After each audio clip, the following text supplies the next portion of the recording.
Samajwadi party के कद्दावर नेता आजम खान को मुरादाबाद एमपी एमएलए कोर्ट से मिली राहत। 2020 में दर्ज हुए कोर्ट की अवमानना के केस में एसीजेएम एक एमपी एमएलए अदालत ने आजम खान को किया बरी। 2008 की छजलैट मामले में तारीखों पर न आने के कारण कोर्ट की अवमानना का हुआ था केस दर्ज। रामपुरगंज एसएचओ रामवीर ने कोर्ट की अवमानना का कराया था मुकदमा दर्ज। 2008 में छजलैट थाने के सामने रोड जाम करने के आरोप में आजम खान और उनके बेटे अब्दुल्ला आजम समेत कई सपा नेताओं के खिलाफ किया गया था मुकदमा दर्ज। मूल मुकदमे में आजम खान और उनके बेटे अब्दुल्ला आजम को 2 साल की हो चुकी है सजा। मूल मुकदमे की सजा के खिलाफ दायर की गई आजम खान की याचिका हाई कोर्ट में पेंडिंग है। रियाज आलम काजरा की रिपोर्ट। सर, आज एक मामले में आजम खान को दोषमुक्त किया गया है। क्या मामला था, क्या पूरा इसकी जानकारी? ये सन 2020 में मुकदमा पंजीकृत हुआ था, इनके खिलाफ केस रजिस्टर करवाया था, ये मानते हुए कि ये फरार है, मुकदमे में हाजिर नहीं आ रहा है। वो जो ओरिजिनल केस था 2008 वाला थाना छजलैट का, तो उसको मानते हुए इन्हें एब्सकॉन्डर डिक्लेयर करा था और एब्सकॉन्डर डिक्लेयर करके इनके NBW हुए, नॉन अवेलेबल वारंट।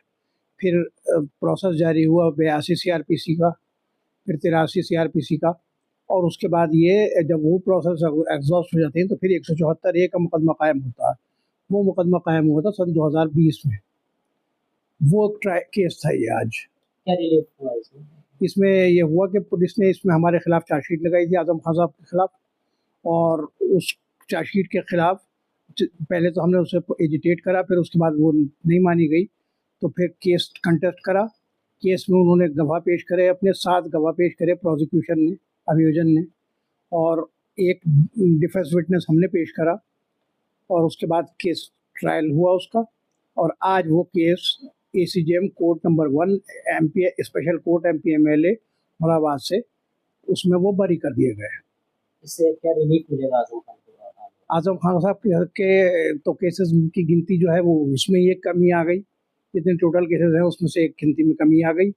और दूसरे बहरहाल इसमें कन्विक्शन था, 7 साल तक कन्विक्शन है इस केस में, तो वो उस कन्विक्शन से बचे और बरी कर दिए गए कोर्ट से।